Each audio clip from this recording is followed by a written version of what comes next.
puede pasar. Si no me estoy viendo para que ahí está, sigue. Bueno, vamos a hacer énfasis en esto, que quiero que quede claro, ¿no? Lo vimos la clase pasada, ¿no? Insuficiencia cardíaca diastólica, insuficiencia cardíaca sistólica. Eso quiero que quede bien claro, ¿no? ¿Por qué? Porque la insuficiencia cardíaca sistólica va a haber alteraciones en la contractilidad del miocardio, ¿no? Que lo explicamos varias veces la clase pasada, pero por si no quedó claro, lo repasamos de nuevo como para que quede, digamos, fijo el concepto, ¿no?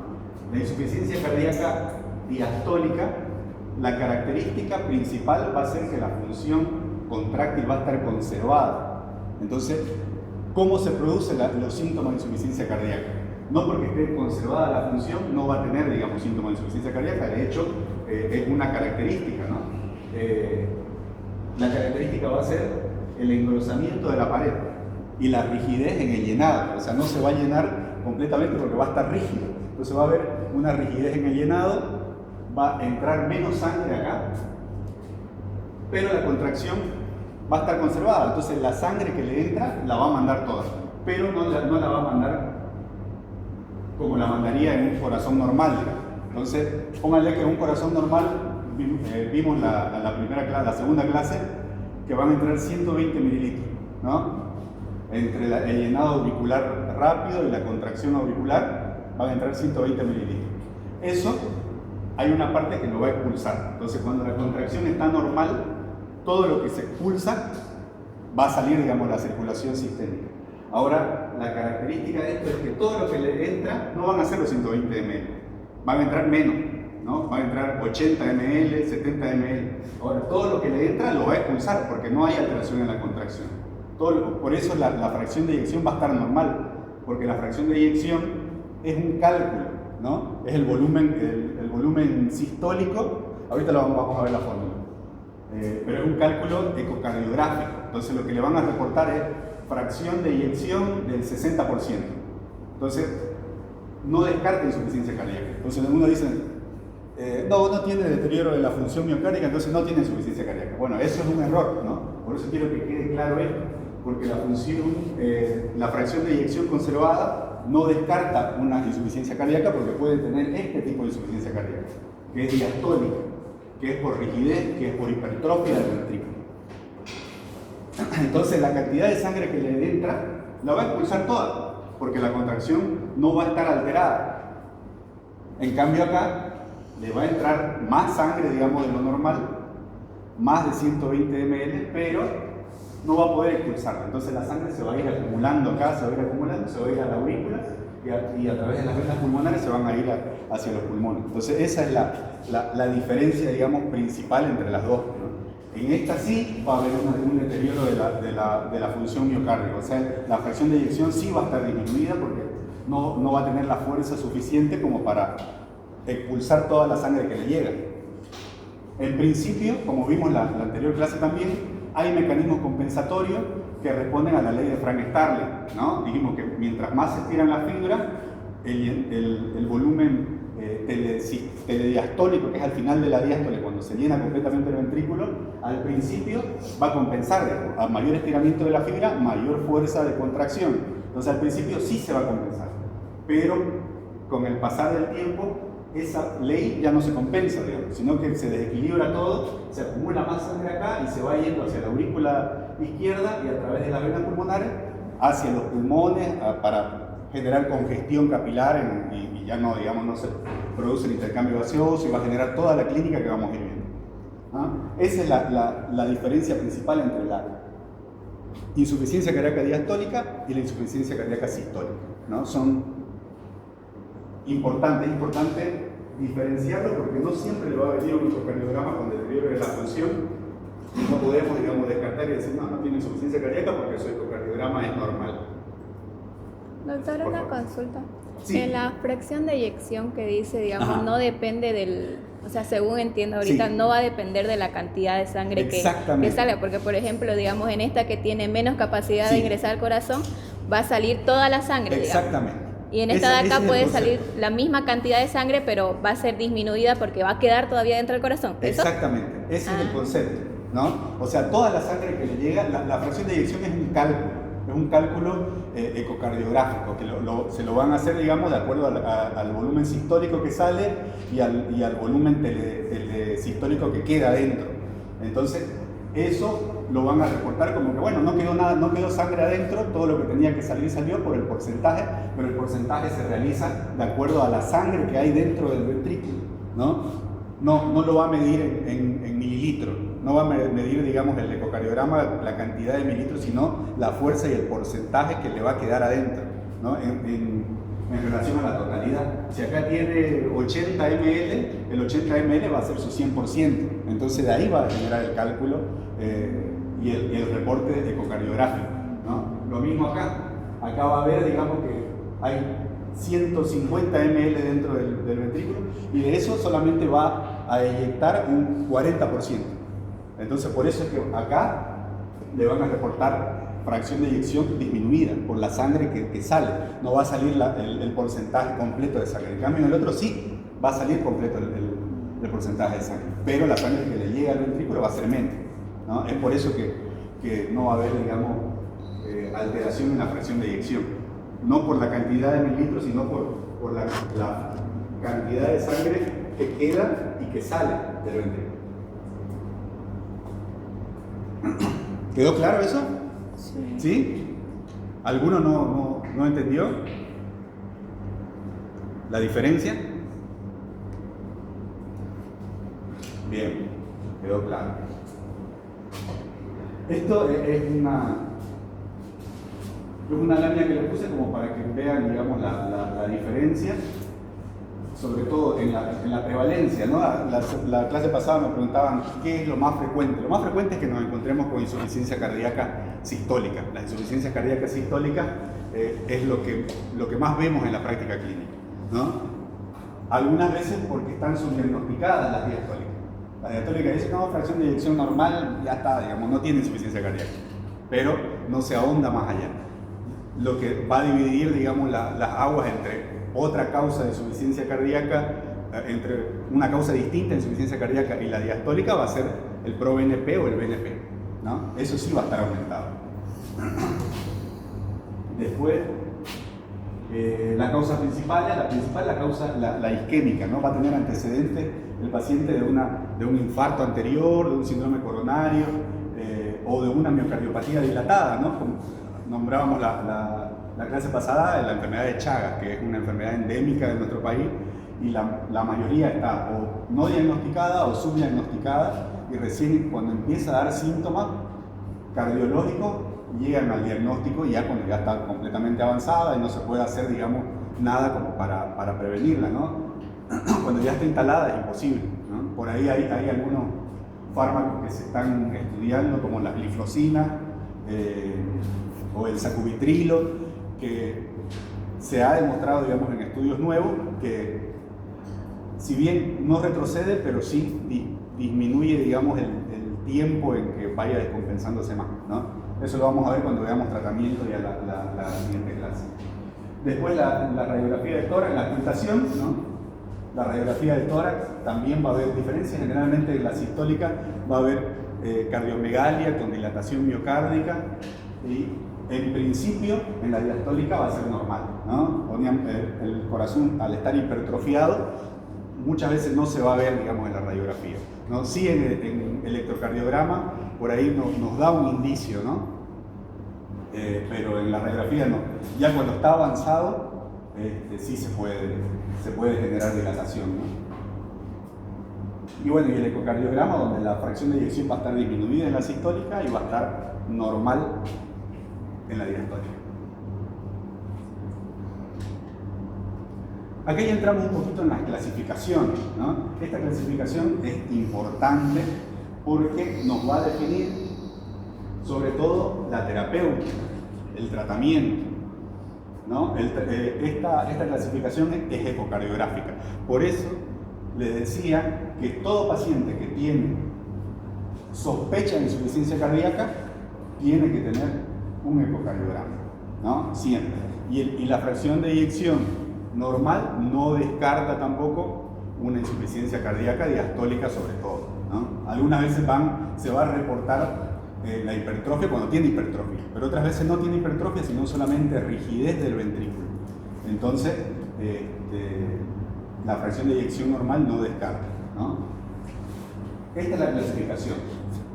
Se va a clasificar con fracción de eyección reducida, con fracción de eyección moderada, que en otros lugares, en otras literaturas lo van a encontrar como levemente reducida, ¿no? LR lo clasifican acá. Y con fracción de eyección preservada. Esas son las tres clasificaciones que van desde cuando tiene una fracción de eyección menor al 40%, va a estar reducida, generalmente por disfunción sistólica. Esta sí tiene una evidencia terapéutica sólida, o sea, hay muchos estudios que avalan el tratamiento que se le da a los pacientes, ¿no? Con los 4 pilares, vimos, ¿no? Los betabloqueantes, tiene que tener la espironolactona, que es un antagonista de la aldosterona, va a estar indicada en pacientes con una fracción de eyección menor a 40, ¿no? También se puede dar, hay estudios que la avalan en fracción de eyección entre 41 y 49%, que sería moderada o levemente reducida, pero en casos seleccionados, ¿no? Por ahí cuando no responden al otro tratamiento, se puede agregar espironolactona, pero no siempre, ¿no? La evidencia que hay en estudios es fuertísima, ¿no? O sea, sí o sí, estos pacientes con fracción de eyección menor a 40% tienen que tener un antagonista de la aldosterona para disminuir así la reabsorción de sodio y de agua, ¿no? Que eso empeoraría la precarga, aumentaría la precarga, ¿no? Para eso, siempre dándolo con cuidado, ¿no? Como es un ahorrador de potasio, siempre un ionograma antes de iniciar el tratamiento, ¿no? Porque muchas veces hacen hipercalemia a los pacientes. Después, con fracción de eyección moderada entre 41 y 49% es una zona gris, ¿no? Hay pacientes que por ahí necesitan no los 4 pilares del tratamiento, sino alguno. Eso ya lo vamos a ver en terapéutica. Pero sí se ha visto en los nuevos estudios de los últimos 5 años que con los nuevos fármacos emergentes como las gliflocinas y el sacubitril o valsartán, se ve que mejoran, digamos, la calidad de vida en relación a los que no la utilizan, ¿no? Y la fracción de eyección preservada es cuando le viene el reporte mayor al 50%, ¿no? Generalmente el tratamiento va a estar más dirigido a la causa desencadenante. Por ejemplo, si es un paciente hipertenso, una hipertensión ya crónica de larga data, que fue lo que le generó la hipertrofia del ventrículo, al hacer mucha fuerza, digamos, se va ejercitando ese corazón, y si no tuvo tratamiento va a generar una disfunción diastólica, ¿no? Como vimos en la anterior diapositiva. Esos pacientes no necesitan tratamiento para la insuficiencia cardíaca en sí, porque no tiene disminución de la contractilidad, pero sí necesitan tratamiento para mejorar la causa que lo está llevando a esto, ¿no? Para disminuir, sobre todo, la precarga o la poscarga. ¿Qué tiene un paciente con hipertensión arterial aumentada? ¿Qué se le aumenta, la precarga o la poscarga? La poscarga. ¿Por qué? ¿Qué era la poscarga?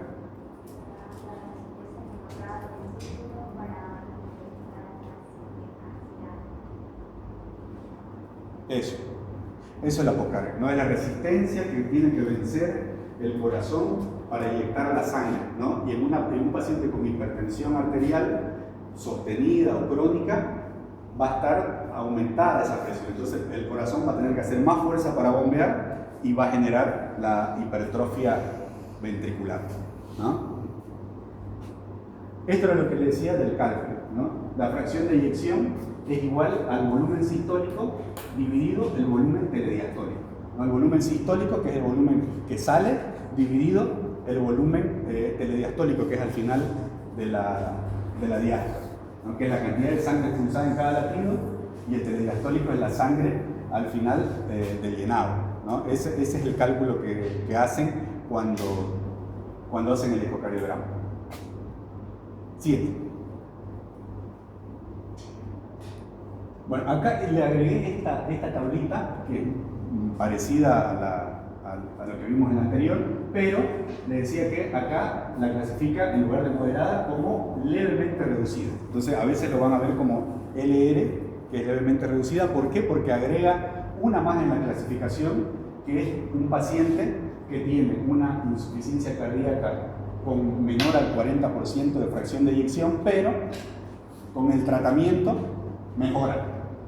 Y ya digamos, en el siguiente ecocardiograma posterior al tratamiento, la FEI ya no va a ser del 40%, sino más del 40%. Cuando aumenta 10 puntos, ahí ya es una insuficiencia cardíaca con fracción de eyección moderada, ¿no? Por eso le agregué esta tablita. 7. Bueno, ¿está claro hasta ahí? Sí. Entonces lo primero que tienen que hacer es eso: solicitar un ecocardiograma ante la sospecha, ¿no? Estamos hablando de pacientes que le llegan al consultorio, ¿no? Un paciente de guardia es distinta. Vamos a hacer una clase cuando ya estemos posterior al tratamiento de manejo del edema agudo de pulmón y de la insuficiencia cardíaca aguda, ¿no? Para que ya ustedes se guíen más o menos qué hacer cuando les llegue un paciente con esas características, ¿no? El edema agudo de pulmón es una entidad ya de urgencia, ¿no? El paciente corre peligro su vida, entonces hay que actuar rápidamente en ese sentido. Esta es la clasificación de la Asociación del Corazón de Nueva York, ¿no? Que es parte del American Heart también. También se utiliza, es una clasificación ya funcional, ¿no? Funcional porque es subjetiva, ¿no? Eso nosotros nos atenemos a lo que nos dice el paciente, ¿no? A veces el paciente dice, no, me canso, voy al baño, me canso y tengo que sentarme porque no aguanto. Entonces eso es subjetivo. Por ahí hay personas que lo toleran un poco más, un poco menos, pero eso también nos va a permitir clasificar, digamos, la insuficiencia cardíaca de forma funcional, ¿no? Se va a clasificar desde la clase 1 hasta la clase 4, ¿no? Donde en todas va a haber una alteración estructural. Entonces ya vamos a tener el diagnóstico de insuficiencia cardíaca. O sea, ya vamos a tener un ecocardiograma que nos diga que la función está alterada, ya sea sistólica o que tiene hipertrofia o rigidez del ventrículo, o ya diagnosticada con insuficiencia cardíaca diastólica. La clase 1 cuando no tiene ningún tipo de limitación, no puede hacer sus actividades diarias, subir escaleras, no pasa nada, digamos, no tiene síntomas, pero ya tiene el diagnóstico. La clase 2 cuando la limitación es leve, por ahí puede hacer, digamos, algún tipo de actividad, pero se llega a cansar levemente. Y ya la limitación marcada es cuando no puede hacer actividades ya diarias, ¿no? Ya se cansa cuando van al baño, y la severa es de reposo, ¿no? Ya no pueden ni vestirse, digamos, la que tienen una clase funcional 4. Se ponen un pantalón y ya o lo tienen que ayudar, o porque ya están cansados, ya les falta el aire, entonces ya es prácticamente terminal, y los pacientes viven en el hospital. O sea, salen del hospital, le dan el alta, a las 2 semanas vuelven, otra vez salen, están una semana en su casa, vuelven. Entonces son esos pacientes que están ya, por ahí tienen indicación de resincronizador, que son carísimos, llegan a costar $60.000 los aparatitos, que puede, digamos, tampoco es el tratamiento que les va a salvar la vida, ¿no? Pero lo que sí podría en un paciente joven, que también se puede dar, es el trasplante de corazón, ¿no? Cuando el paciente está en esto.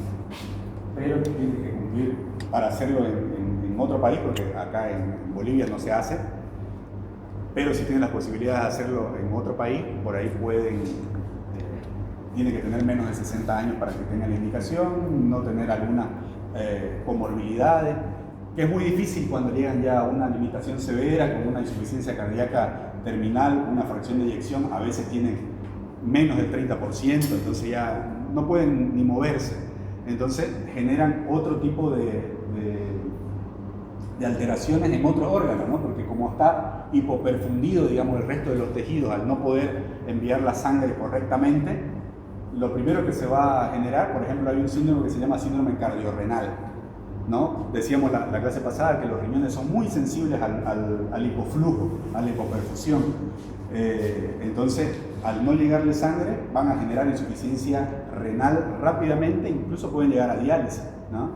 Es un síndrome ese, el síndrome cardiorrenal. Siguiente. Esta es otra clasificación, ya hace más énfasis en la prevención. Se divide en 4 estadios.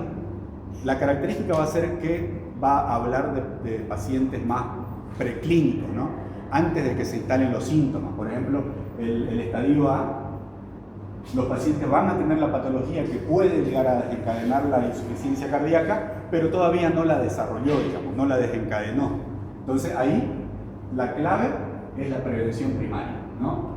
Tratamiento de la hipertensión, tratamiento de la diabetes, tratar de que se adhieran a la toma de medicamentos, que se adhieran, digamos, a las medidas higiénico-dietéticas, que la mayoría de los pacientes diabéticos, como no genera síntomas la diabetes, ustedes se van a topar, digamos, con pacientes que no se cuidan ni con la dieta, ni con la medicación, hasta que llegan a las complicaciones que se generan posterior a los 20 años y ya van a ir apareciendo, ¿no? Arteriopatía, la misma nefropatía.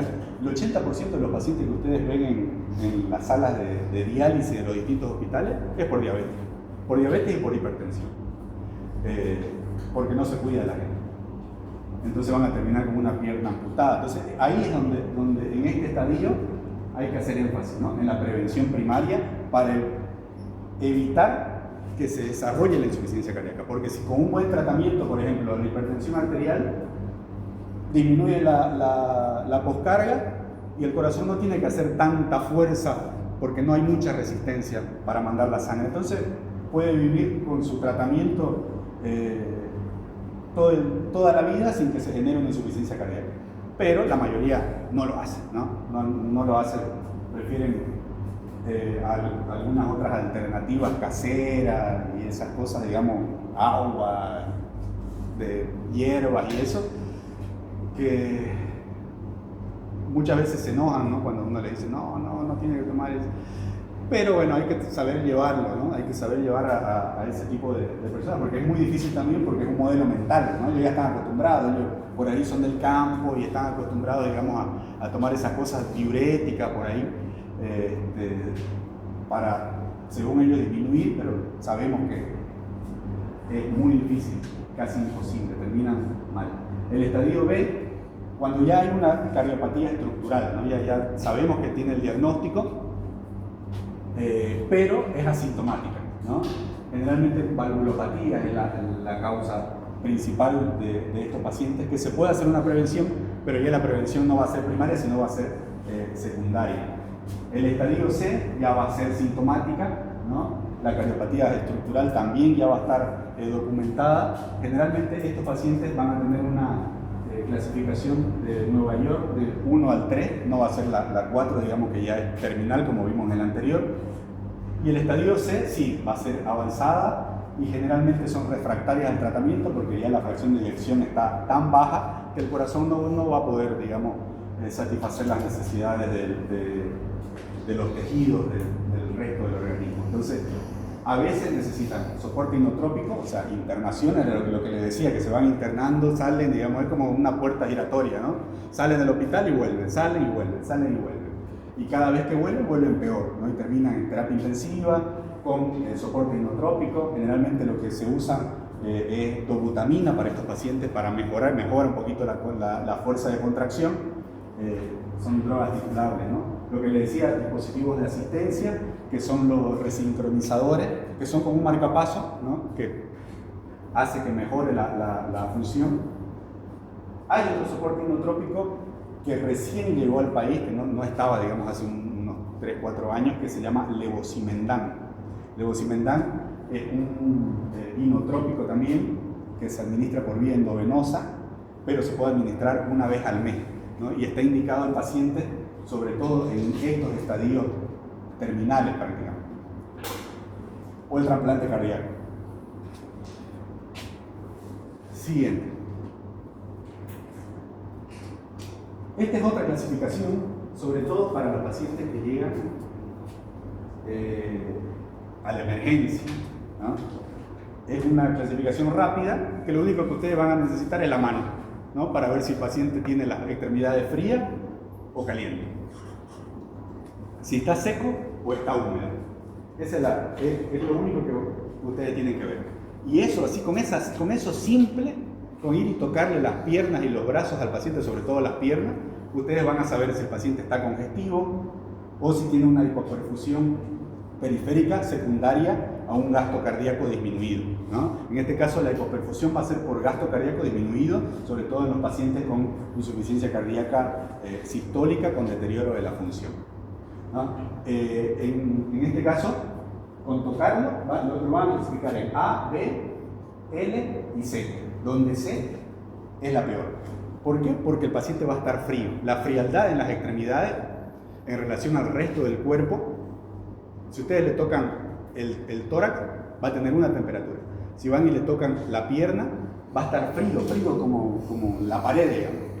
Entonces, con ese cambio de temperatura en las extremidades, ya nos va a decir que el paciente tiene una hipoperfusión periférica, ¿no? Secundaria, obviamente, al gasto cardíaco disminuido, ¿no? No está, digamos, el corazón satisfaciendo las necesidades de todo el cuerpo. De hecho, no va a llegar sangre a las extremidades, ¿no? Y también, cuando está húmedo, o sea, ustedes van a ver frío y como sudorosa la parte de las piernas. Eso es característico. Cualquier paciente que llega con falta de aire, con antecedentes de insuficiencia cardíaca a la emergencia, lo primero que hacen ustedes tiene que ser tocarle las piernas. Entonces, esto,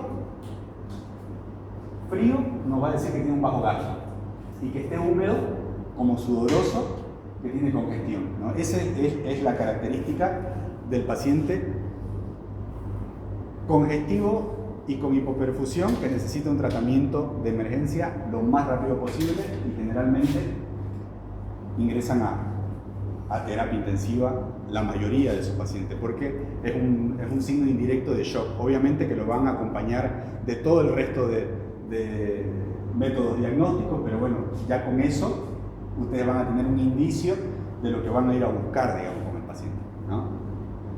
Después, bueno, ahí ven la matriz, cómo se va a ir dando, ¿no? Caliente seco, caliente húmedo, frío seco. Paciente que está caliente en las extremidades y está seco, normal, todo el cuerpo tiene la misma temperatura, puede que sea un paciente crónico y se puede ir de alta incluso, ¿no? Se optimiza el tratamiento médico que viene teniendo y se va tranquilamente, ¿no? Pero esto es lo más importante, ¿no? Si está frío y húmedo es porque está congestivo. Otra cosa que quería de acá era, si está frío y seco, o sea, no está congestivo, es porque le falta líquido, ¿no? Entonces, hay una idea, sobre todo en el manejo de urgencia, de no pasarle líquido a los pacientes con insuficiencia cardíaca. ¿Por qué? Porque lo van a empeorar. Pero hay veces que los pacientes con insuficiencia cardíaca ingresan con sepsis o con un shock séptico. Entonces, líquido van a necesitar en algún momento, con cautela y siempre monitorizando la frecuencia cardíaca, la presión arterial, la diuresis, pero sí se le puede pasar líquido con cautela a los pacientes que lo necesitan, ¿no? Para eso necesita primero una evaluación exhaustiva y rápida para ver si necesita o no, ¿no? La mayoría, por ahí si vienen con congestión, o sea, buen gasto cardíaco, pero congestivo, el tratamiento de elección es forzarle la diuresis con diurético, ¿no? ¿Por qué? Porque eso va a empeorar los síntomas y se sigue congestionando. Entonces con diuréticos vamos a disminuir eso. Ahora, el problema es que si a este paciente lo diagnosticamos mal y le pasamos diurético, ¿qué va a pasar? ¿Qué pasa si al paciente que necesita líquido le pasamos diurético? esa hipotensión. Se va a secar más, ¿no? Va a eliminar mucho más líquido, el riñón va a sufrir de mayor hipoperfusión y rápidamente genera una insuficiencia renal secundaria, digamos, a lo que nosotros estamos haciendo, ¿no? Es iatrogénica, digamos, le estamos pasando diurético a un paciente que necesita agua, necesita líquido. Entonces, por eso es importante, ¿no? Acompañado del resto de las cosas, obviamente.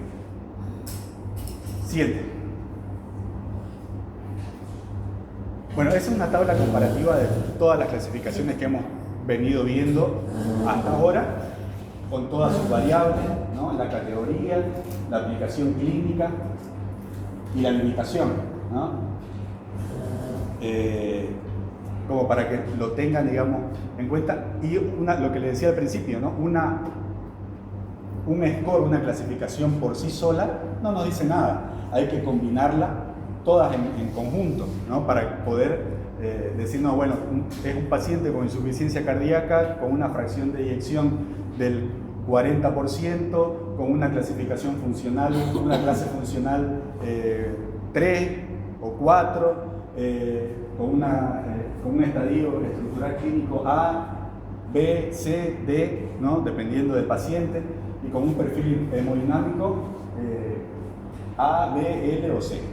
La idea es la clasificación precisa del paciente para poder iniciar una terapéutica adecuada, ¿no? Para que no pase lo que les dije anteriormente, ¿no? Para que no a un paciente que viene con sepsis e insuficiencia cardíaca no secarlo mucho más porque le vamos a dañar el resto de los órganos y ese paciente va a entrar en shock, ¿no? En un shock mixto porque no va a tener bomba y encima no va a tener líquido, o sea, no va a tener la sangre para llegar al resto del organismo. Entonces ahí lo que va a sufrir va a ser el cerebro, los riñones, el hígado. El paciente rápidamente va a entrar en una falla multiorgánica y por un error así, el paciente se puede llegar a morir, ¿no? Siguiente. Bueno, era lo que le decía, ¿no? La idea es combinar todas las clasificaciones para poder llegar a un diagnóstico preciso, para instaurar una terapéutica adecuada. Por ejemplo, ahí, ¿no? Masculino de 68 años, diabético e hipertenso. Ya tiene los dos antecedentes que predisponen a que vaya a tener una insuficiencia cardíaca. Acude a emergencia con disnea de reposo, ortopnea y edemas malleolares, que son edemas en los tobillos, ¿no? Ese edema, mientras vaya empeorando la congestión, va subiendo y va ascendiendo hasta arriba. Presión arterial 95-60 en el límite. Extremidades frías y húmedas. Crepitantes bivasales. Bivasales quiere decir en las dos bases, ¿no? Algunas veces, cuando el paciente está en edema agudo de pulmón, esos crepitantes bilaterales van ascendiendo progresivamente hasta tercio medio y muchas veces cuando ya están, digamos, muy comprometidos, llegan hasta vértice. Es la característica. Siempre va a ser bilateral, nunca de un solo lado. Y ecocardiograma con una fracción de eyección del ventrículo izquierdo de 32%. Entonces, la fracción de eyección la clasificamos como fracción de eyección reducida, ¿no? Menos al 40%, tiene 32%. Una clasificación de Nueva York de clase 4. ¿Por qué? Porque ya el paciente en reposo se siente así, ¿no? Este paciente ya ni al baño puede ir, ¿no? No puede ir ni a la sala a mirar tele porque se cansa. Clasificación AJA, estadio D, que es el último estadio. Y el perfil hemodinámico cuando llega a la emergencia es ese, ¿no? El que dijimos que tiene las extremidades fría y húmeda. Fría porque está con hipoperfusión periférica por disminución del gasto cardíaco y húmeda porque está congestivo, ¿no?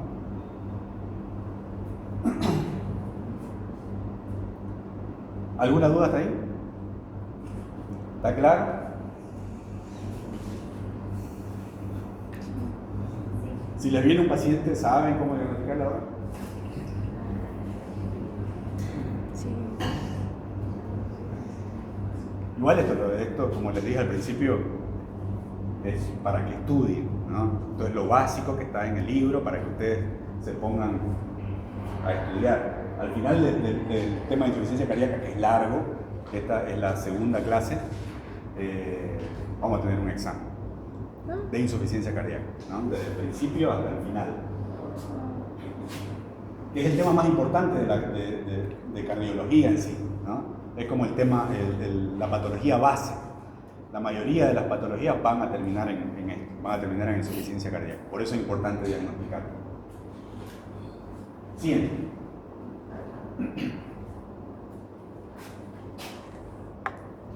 A ver, ¿qué le puse acá? Ah, ya. Recordatorio. Siempre un paciente, lo que le decía al principio de la clase, puede tener una fracción de eyección preservada, pero estar sintomático, ¿no?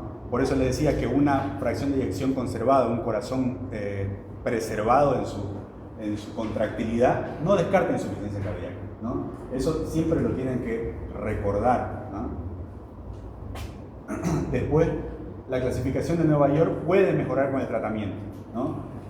Igual que la fracción de eyección reducida a menos del 40%, con los 4 pilares de tratamiento que después vamos a ver, puede llegar a retrotraer, digamos, en contractilidad con un tratamiento adecuado y con una adherencia al tratamiento del paciente, ¿no? Pero en esta clasificación es irreversible, ¿no? Si llegó a C, no va a volver a B, va a seguir en C. Si llegó a D, va a seguir así. Y lo que hacíamos énfasis, ¿no? Del perfil hemodinámico, que siempre tiene que reevaluarse. Si el paciente llega a la emergencia y mientras le piden laboratorio, le piden un ecocardiograma y tiene que venir el ecocardiografista a hacerle rara vez viene, ¿no? Dependiendo del lugar donde esté. Por ahí si es un privado, a los 5 minutos están ahí porque cobran. Si no, si es un público, van a decir, no, se lo hago pasado mañana. Entonces ahí ya tienen que tener otras herramientas para diagnosticarlo, ¿no?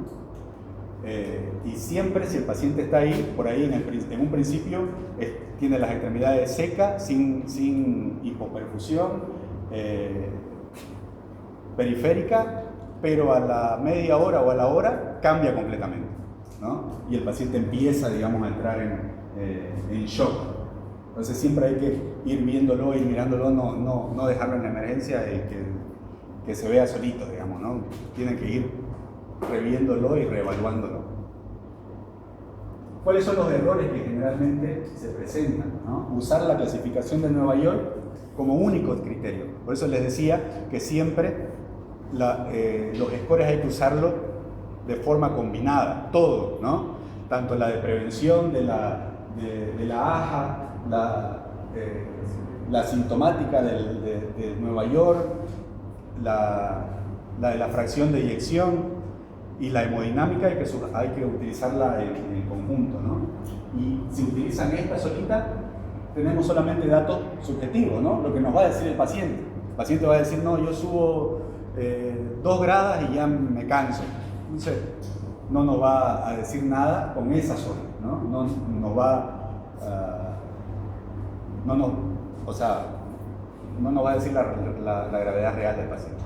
Confundir la fracción de eyección moderada o levemente reducida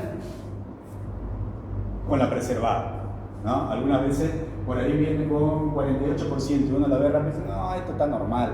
No está normal, ¿no? No está normal. Mayor al 50%, generalmente lo reportan, cuando es normal, lo reportan como 60%, ¿no? Algunos son más pragmáticos y dicen, no, esto me da el cálculo, me da 53.5% y lo reportan así, ¿no? Pero eso el ecocardiografista sabe realmente cuando hace el cálculo si la fracción de eyección es normal o no. Algunas veces el número lo pone, pero en la descripción pone fracción de eyección del ventrículo izquierdo conservada. Entonces eso no hay que confundirlo. ¿Por qué? Porque tiene repercusión en el tratamiento, ¿no?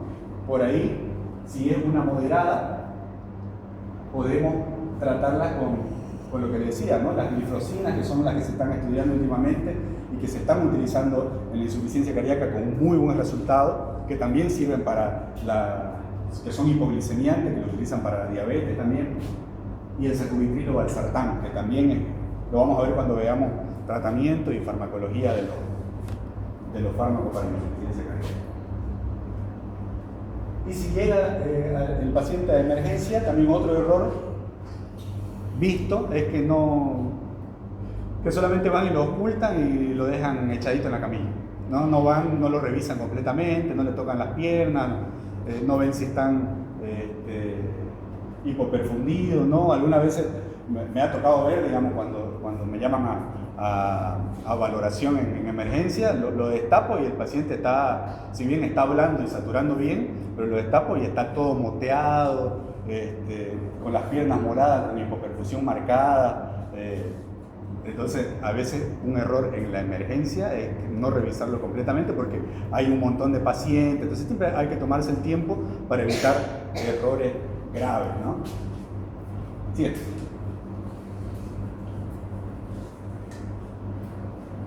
Bueno, eso es un recordatorio, son puntos clave de las 4 clasificaciones que vimos, que las 4 se utilizan, ¿no? Se utilizan de forma conjunta, todas.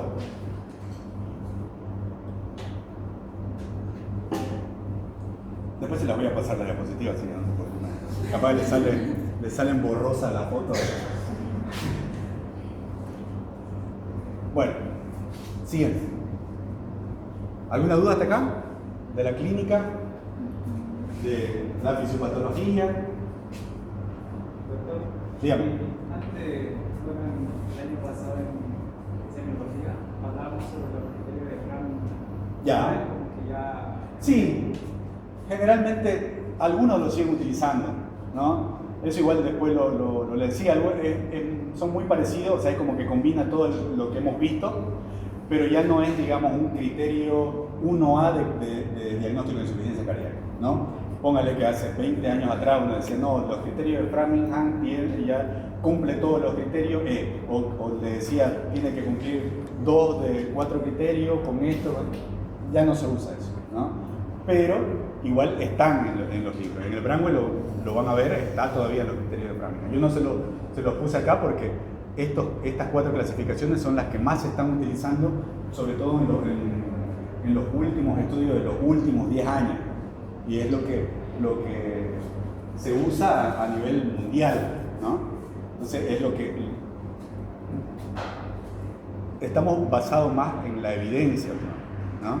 Que es como se tiene que tratar a los pacientes, ¿no? La evidencia científica, porque ustedes se van a topar con algunos médicos antiguos que dicen, no, yo a mi paciente con insuficiencia cardíaca todos les doy aspirina y le va perfecto.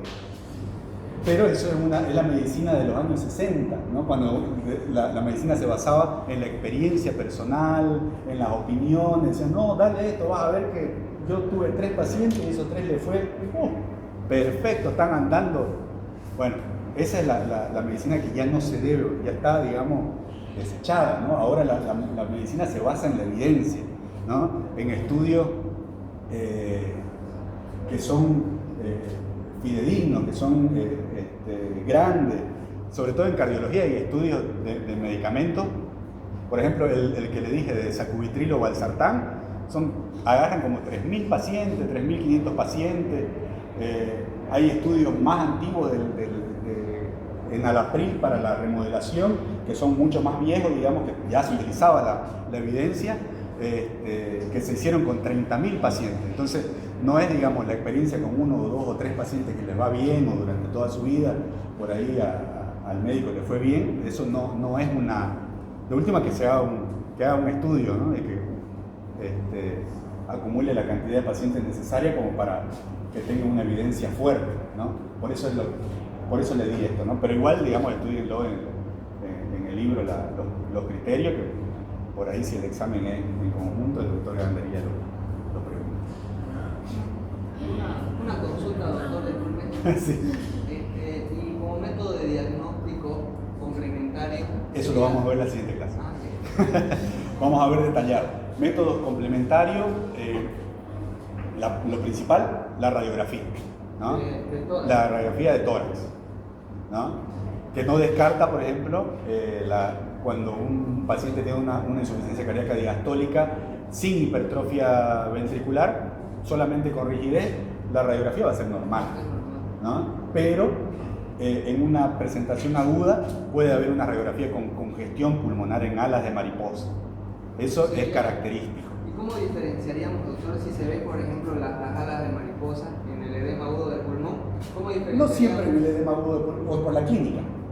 O sea, la clínica que va a presentar un edema agudo de pulmón es una clínica florida, digamos. El paciente va a llegar con falta de aire, desaturando, hipoperfundido,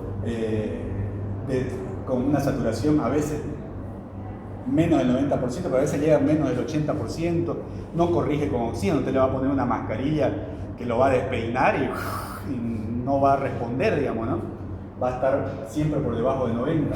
Entonces, la característica clínica es lo principal, ¿no? El diagnóstico del edema agudo de pulmón es clínico, ¿no? Ahora, si usted como método complementario le quiere hacer una radiografía, va a haber, digamos, congestión completa, ¿no? En los pulmones, pero algunas veces, o la mayoría, o siempre, mejor dicho, el diagnóstico es clínico. ¿Por qué? Porque el tratamiento tiene que ser rápido. Ese paciente se puede morir. Entonces, el tratamiento se va a basar en diurético, en vasodilatador y en oxigenoterapia. O sea, un tratamiento sencillo puede salvar una vida rápidamente, si el diagnóstico es rápido, ¿no? Vasodilatadores que se van a utilizar ¿para qué? Para disminuir la poscarga, ¿no? Para que el corazón no haga tanta fuerza. El que más se utiliza es la nitroglicerina, que es otra droga titulada, que lo vamos a ver cuando veamos edema agudo de pulmón. La oxigenoterapia es importantísima, ¿no? Y los diuréticos. Algunas veces se puede hacer una carga de dosis de estrés de furosemida, que es un diurético de LASA, que es lo que más se utiliza endovenoso en pacientes con edema agudo de pulmón, y los diuréticos de LASA se van a administrar con una dosis de estrés o con bomba de infusión, ¿no? La dosis de estrés es 1 miligramo por kilo de peso, 1 miligramo kilogramo peso. Si el paciente pesa 80, usted le va a pasar 80. O si no, se le va a armar una bomba de infusión continua, para tratar de desprecargarlo, ¿no? De hacerle balance negativo. ¿Saben qué es balance negativo, qué es balance positivo? ¿No? ¿A qué se refiere? Balance positivo es todo lo que le entra al paciente, ¿no? Con lo que toma, con lo que se le infunde por la vena. Entonces, cuando un paciente está internado, en las hojas de enfermería, ustedes lo que van a indicar es realizar balance hemodinámico, ¿no? O hidroelectrolítico, balance diuresis y balance hídrico, es lo que se indica. Entonces ahí, ustedes al final, digamos, o cada hora, cada 2 horas, dependiendo de cómo están indicados, ustedes van a evaluar lo que le entra al paciente y lo que sale, ¿no? Lo que le entra, como les digo, lo que toma, lo que se le infunde por la vena, y lo que sale, que es lo que orina, ¿no? Hay algunas veces que se puede hacer un equilibrio entre las dos, ¿no? Cuando uno necesita un balance neutro, la cantidad que entra tiene que ser la misma cantidad que la que sale, ¿no? Por ahí usted, entre todo, le pasó 2000 ml al paciente y entró, digamos, a su cuerpo 2000 ml. Y entre la diuresis, la sudoración, la catarsis, o sea, la materia fecal, que son 200 ml, lo que más o menos se calcula por cada deposición, usted suma todo eso, le tiene que dar 2000, ¿no? También se calculan las pérdidas insensibles, ¿no? A veces por la transpiración y por la respiración se pierde líquido. Entonces se calcula 10 ml por cada 10 kilos, ¿no? Entonces ustedes van a equilibrar eso. Si quieren un balance neutro, la misma cantidad que ingresa tiene que ser la misma cantidad que sale. Ahora, si ustedes quieren hacer balance positivo, sobre todo por ahí en un paciente con un shock séptico que necesita líquido, la cantidad que ingresa va a ser mayor que la que sale. Eso es balance positivo, ¿no? Póngale que ustedes le ingresaron, ya sea por vía parenteral, o sea, si está en shock va a ser por vía parenteral sí o sí. 3000 ml, pero solamente orinó, y entre todas las pérdidas insensibles salieron 1000. Es un balance positivo, le entró más que lo que salió. Y balance negativo es cuando ustedes póngale que le ingresa 1000 porque está restrictivo, un paciente con insuficiencia cardíaca tiene que estar con líquido restrictivo.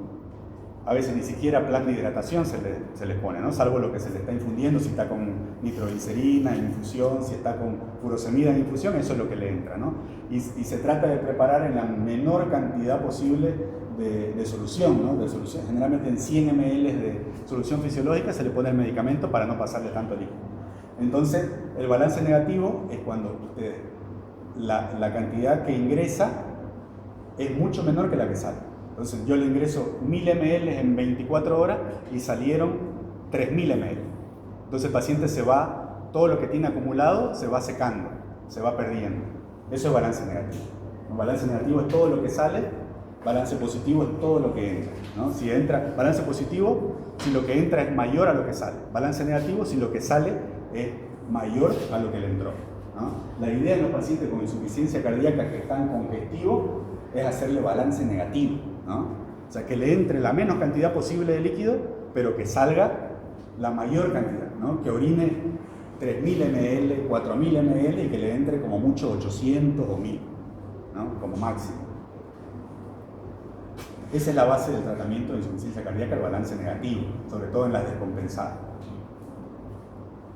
Bueno, reconocimiento clínico. Esto lo vimos creo que en la primera clase. Insuficiencia cardíaca izquierda, la diferencia entre izquierda y derecha, ¿no?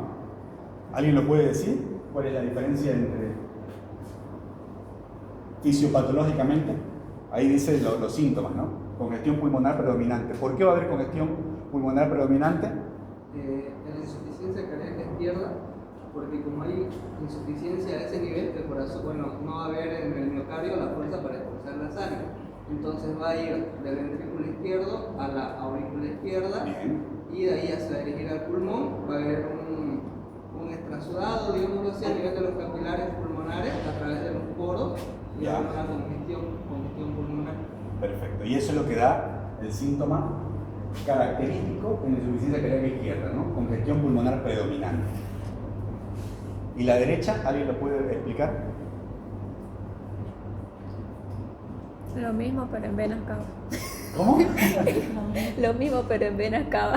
Lo mismo, pero en vena cava. Bueno, está bien, vale. Sí, es lo mismo, ¿no? Porque no se va a poder expulsar la sangre del ventrículo derecho, se va a ir a la aurícula derecha y a la aurícula derecha llega la vena cava superior por arriba, la vena cava inferior por abajo. Entonces se va a congestionar y va a generar todo el edema de miembros inferiores, el reflujo hepatoyugular, la ingurgitación yugular y todos los síntomas que son más sistémicos, ¿no?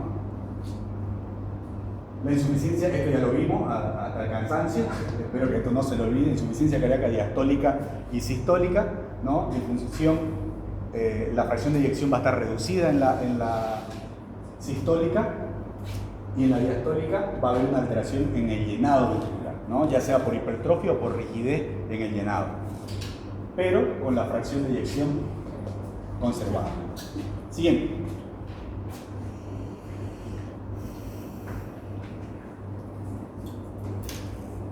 Bueno, ahí esos son síntomas, signos clínicos en realidad característicos, ¿no? Ingurgitación yugular, los estertores crepitantes, ¿no? Por esto se genera, ¿no? Porque se abren los alvéolos que ya están colapsados por la cantidad de líquido que tienen adentro, se colapsan y al intentar abrirse generan el ruido de crepitante, ¿no? Generalmente son basales y son más característicos de la insuficiencia cardíaca izquierda, como decía Yair.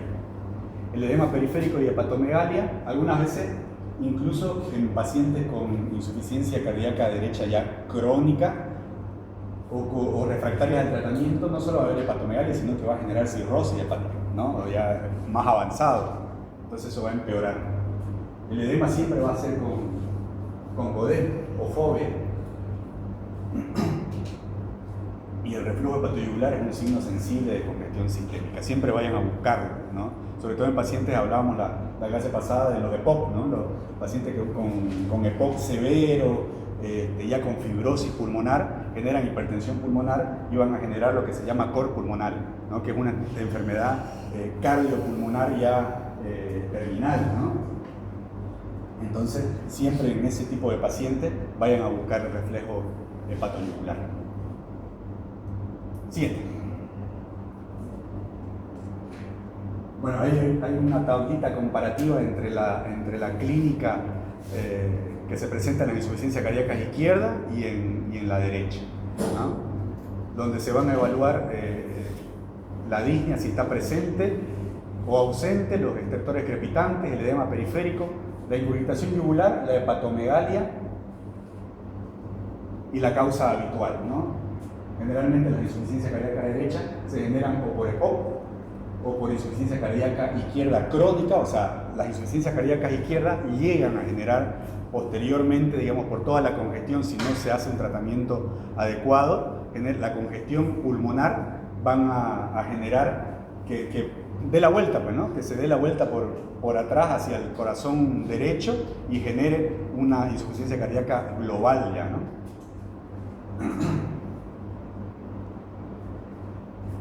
Siguiente. Bueno, otra vez hacemos énfasis en esto. Esto de seguro va a entrar en el examen, ¿eh? Insuficiencia cardíaca sistólica y astólica. Ya lo hablamos varias veces. Reducida la función, la fracción de eyección en la sistólica, en la diastólica no siempre está reducida, va a estar normal, mayor al 50%, ¿no? Se da más en rigidez ventricular, hipertrofia del ventrículo, y la sistólica, el ventrículo va a estar dilatado, ¿no? Que se va a poder ver en la radiografía con cardiomegalia, en el electrocardiograma también se va a ver con sobrecarga derecha o izquierda, con bloqueo o bloqueo de rama, que ya lo vamos a ver en la clase siguiente cuando veamos estudios complementarios, entre ellos el electrocardiograma. 7. Bueno, esto es lo mismo que vimos al principio, ¿no? Que es la clasificación hemodinámica de Stevenson, que es importante también, como les decía, para el estudio hemodinámico, sobre todo para un paciente que llega a emergencia, ¿no? 7. Bueno, ahí lo que me preguntaba su compañera, ¿no? El edema agudo de pulmón es súbito, esa es la característica del edema agudo de pulmón, ¿no? Es súbito, algunas veces se presenta por primera vez, o sea, de novo, ¿no? Pacientes sobre todo con infarto, ¿no? Infartos que son infartos masivos. Se puede llegar a presentar una insuficiencia cardíaca aguda, con edema agudo de pulmón, donde el pronóstico es malísimo, ¿no? Y las características es esa expectoración que tiene asalmonada, rosada, ¿no? Por congestión pulmonar. Estos pacientes generalmente con infartos así no sobreviven por más que se les haga el tratamiento rápido, porque el infarto, al ser tan masivo y generar esto, el pronóstico es malísimo, ¿no? A mí me tocó una vez, me llamaron de quirófano porque estaban haciendo, de hemodinamia, la sala de hemodinamia, estaban haciendo un cateterismo a un paciente con un infarto masivo y no estaba el anestesiólogo. Entonces me llamaron a mí para que vaya a intubarlo mientras hacían el cateterismo. Y la cantidad de líquido que salía por el tubo después de que lo intubé era impresionante. O sea, llenó un charco así. El paciente no sobrevivió, digamos, porque se disecó cuando le estaban haciendo el cateterismo. Se disecó una creo que la descendente anterior, que es una arteria muy importante, como vimos en anatomía.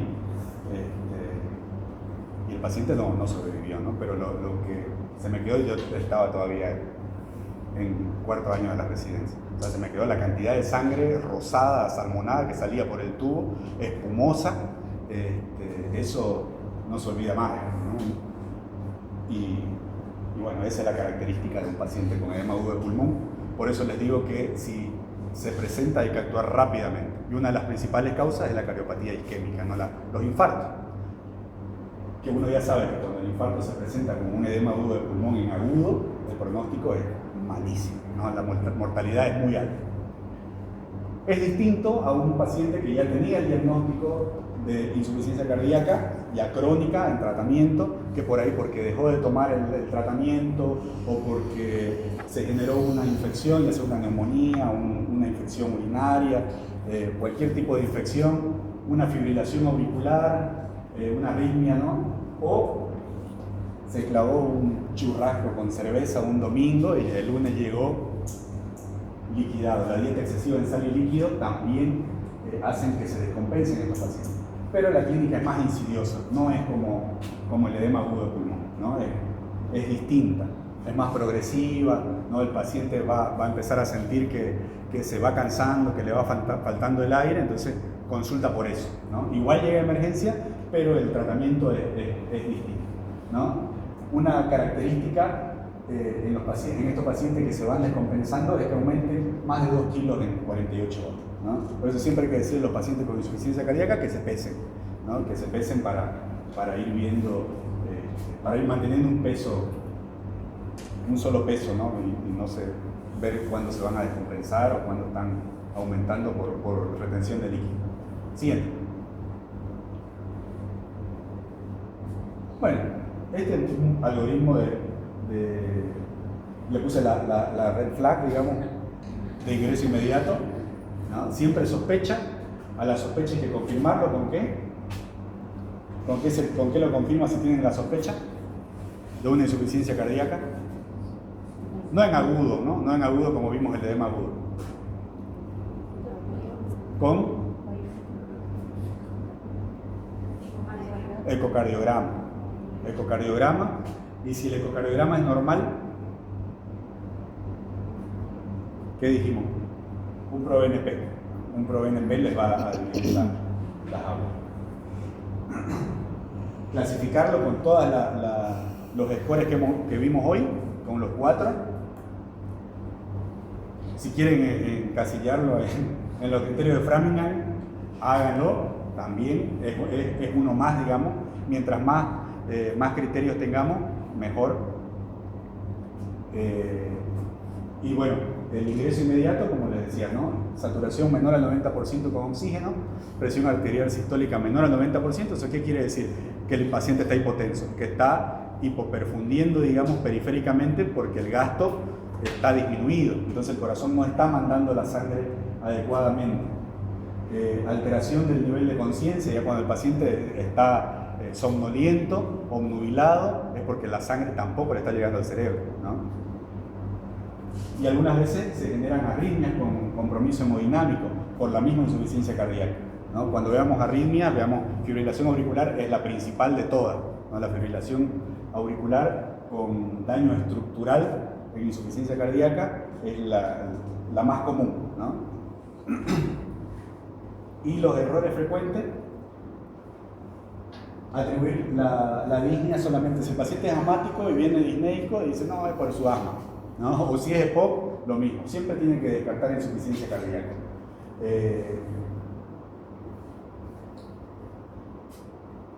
No sé por qué no le puse, en realidad es buscar, no es no. Claro, es error, está bien. No buscar activamente ortopnea y disnea paroxística nocturna. Siempre hay que preguntarlo, ¿no? ¿Cómo duerme?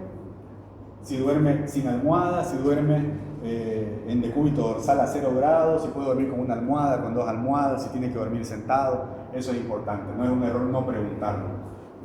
Ignorar el BNP siempre, si está disponible solicitar un ProBNP y si eso le va a dividir, digamos, las aguas entre una patología no cardíaca de una patología respiratoria, pídanlo, ¿no?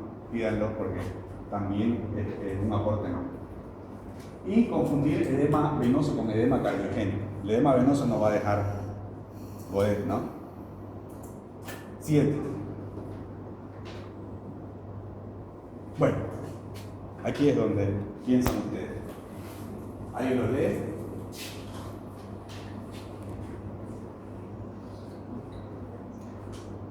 ¿Alguien lo puede leer?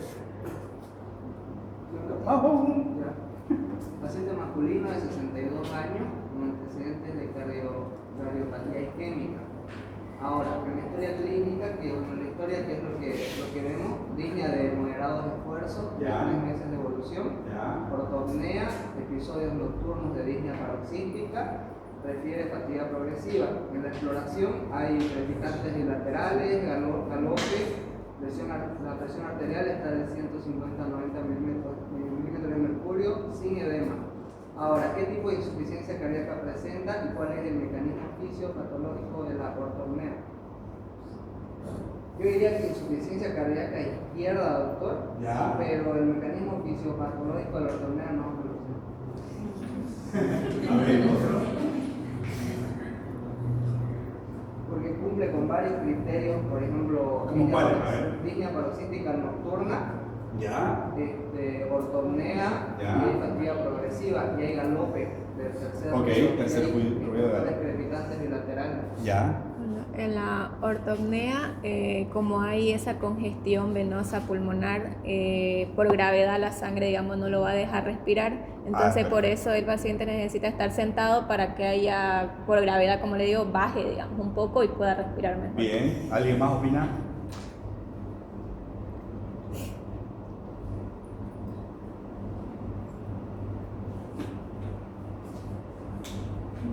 A ver, allá atrás. Se ve borroso atrás, igual lo vi. Igual yo soy ciego. ¿Quién más? Vamos, sin miedo. Es un momento de equivocarse. No tengan miedo de equivocarse. Todos nos equivocamos. Equivocándose se arregla. ¿Por acá? ¿Eh? Dele sí. Dele sí. Está bien. Es una insuficiencia cardíaca izquierda, por lo que dijo su compañero, y la ortopnea, lo que dijo su compañera, ¿no? Es así, se produce por redistribución cefálica, o sea, ella dijo por gravedad, está bien, digamos, es como que el líquido se va a redistribuir hacia cefálico, entonces si uno está haciendo, por eso es que los pacientes con insuficiencia cardíaca severa no pueden dormir echados, digamos, a 0 grados, sino que tienen que dormir algunos incluso sentados, tienen su sillita al lado de su cama, porque se pasan a la cama, porque no pueden dormir echados. Entonces eso es porque hay una redistribución de todo el líquido, se va hacia arriba y lo empieza a ahogar, digamos. Entonces empieza a toser y ahí se generan los episodios nocturnos, ¿no? De disnea paroxística nocturna. Eso es lo que pasa.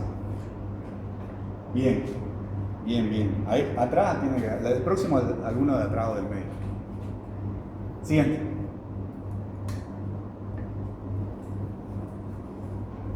¿Quién lo lee?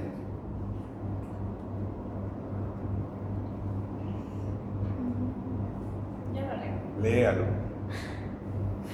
Mujer de 75 años, antecedentes de hipertensión, obesidad, a la historia clínica, disnea de esfuerzo lentamente progresiva, sin ortopnea clara, fracción de disminución del ventículo izquierdo en ecocardiograma del 58%, más hipertrofia ventricular izquierda concéntrica. A la exploración, presión arterial de 165 y 95 milímetros de mercurio, ritmo sinusal, sin extractores, sin edema significativo, al BNP moderadamente elevado. ¿Qué subtipo de insuficiencia cardíaca presenta y por qué la fracción de eyección del ventículo izquierdo es la menor? A ver. Respondan. Acá adelante está ya. Poner, a ver usted.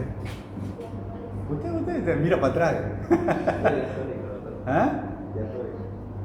¿Diastólica? Sí, Bien. ¿Algo más? la presión y hicimos es normal porque la cantidad de sangre que le entra lo estaba pulsando, digamos.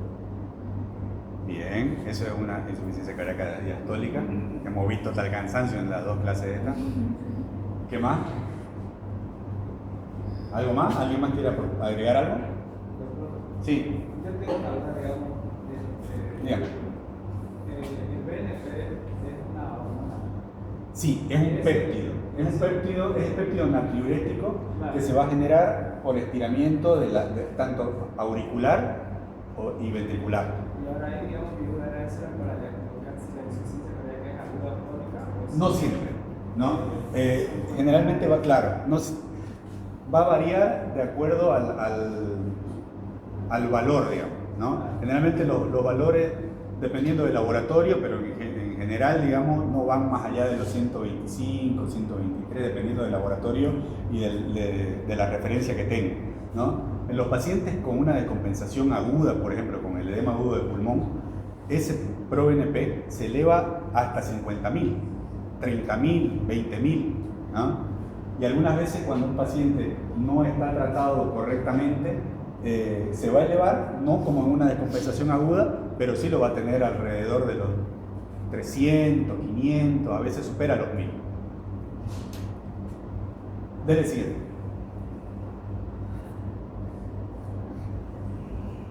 Bueno, como vimos en la clasificación, es una insuficiencia cardíaca con fracción de eyección preservada, ¿no? El P. La hipertrofia concéntrica, lo que dijimos de la insuficiencia cardíaca diastólica, va a generar rigidez ventricular con difusión diastólica. Entonces, el ventrículo, cuando le entra la sangre, no se va a relajar completamente, que fue lo que vimos, que puede cursar con hipertrofia ventricular o no, pero la rigidez va a estar presente, ¿no? Entonces, va a generar una insuficiencia cardíaca diastólica, como dijo su compañero, ¿no? Con función sistólica contráctil preservada, porque al principio dijimos que toda la sangre que le llega la va a expulsar, pero la sangre que le llega no va a ser el total que le debería llegar, ¿no? Porque no va a entrar en ese recipiente, digamos, la cantidad de sangre, los 120 ml promedio que le tendría que entrar. Le va a entrar menos, pero la fuerza de contracción, al estar preservada, la va a expulsar toda. Siguiente. A ver, por ahí, por el medio. Ya, doctor. ¿Usted? Dele. Paciente masculino de 70 años de edad, con antecedentes de EPOC severo. En la historia clínica se evidencia edemas malleolares bilaterales progresivos, una distensión abdominal, sin disnea paroxística nocturna y refiere plenitud postprandial. Al examen físico, inhabilitación yugular a 45 grados, hepatomegalia de 4 centímetros, un reflujo hepatoyugular positivo, un edema con fobia bilateral hasta las rodillas, sin estertores pulmonares. ¿Qué tipo de insuficiencia cardíaca es y por qué se presenta disnea sin estertores? A ver.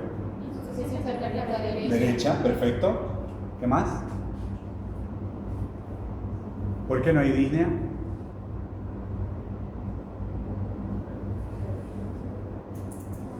Ni estertores.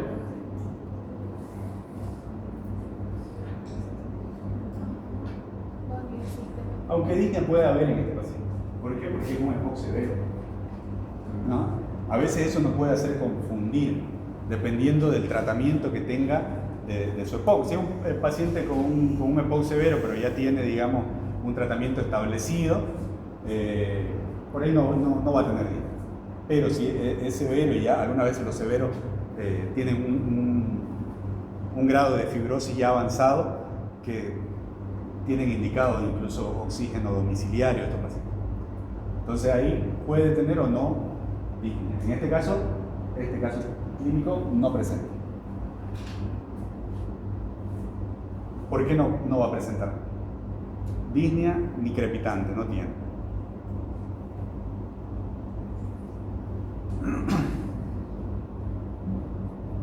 No hay un reflujo de sangre por la vena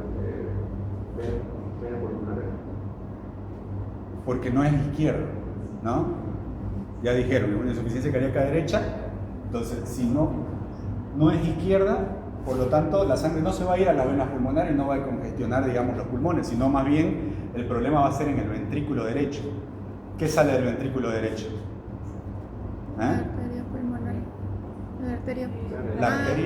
La arteria pulmonar. Entonces el corazón derecho no va a poder enviar, digamos, la sangre correctamente a través de la arteria pulmonar, se va a acumular la sangre hacia atrás, se va a subir a la aurícula derecha y va a congestionar el resto. Entonces no va a generar congestión pulmonar porque la insuficiencia cardíaca es derecha. Este es un paciente, como le mencionaba al principio, un cor pulmonar, ¿no? Un paciente EPOC severo con fibrosis que genera hipertensión pulmonar y que va a generar insuficiencia cardíaca derecha. Siguiente. Ahí está la respuesta, ¿no? Insuficiencia cardíaca derecha, como dijeron, el fallo del BD va a elevar la presión venosa sistémica sin congestionar el circuito pulmonar, o sea, no pasa al otro lado, ¿no? No hay edema pulmonar ni estertores, entonces la disnea va a ser leve y va a ser generalmente secundaria a lo que les dije, que por su EPOC de base, más que por la congestión pulmonar que le podría generar si fuese izquierda. En este caso es derecha. Doctor, una pregunta. Dígame. ¿La insuficiencia cardíaca derecha puede progresar a una izquierda? Puede, pero no es la regla. Es más que la izquierda progrese a derecha, ¿no? Doctor, yo tengo otra duda. Dígame. No es que son 4 las clasificaciones: derecha, izquierda, sistólica y diastólica. Sí. Ahorita por lo que vi, digamos, en la izquierda y derecha es más fácil diagnosticarlo clínicamente Sí. por lo que vemos. En cambio, la sistólica y diastólica es más Por laboratoriales y Exacto. otros métodos diagnósticos. Ajá. Entonces, digamos, si nos viene un paciente y lo único que tiene es disnea, sí o sí tenemos que pedirle los laboratorios porque no puede ser izquierda o derecha, sino tiene que ser sistólica y diastólica, o es que Sí, están igual relacionadas una con otra. Está relacionada, ¿no? Puede estar relacionada, puede estar completamente independiente, pero un paciente que llega con disnea, como dice usted, ¿no? Tiene que descartar todo, ¿no? La parte respiratoria y la parte cardiológica, entonces tiene que ir descartando las dos cosas, ¿no? En principio, ya la siguiente clase vamos a ver métodos diagnósticos.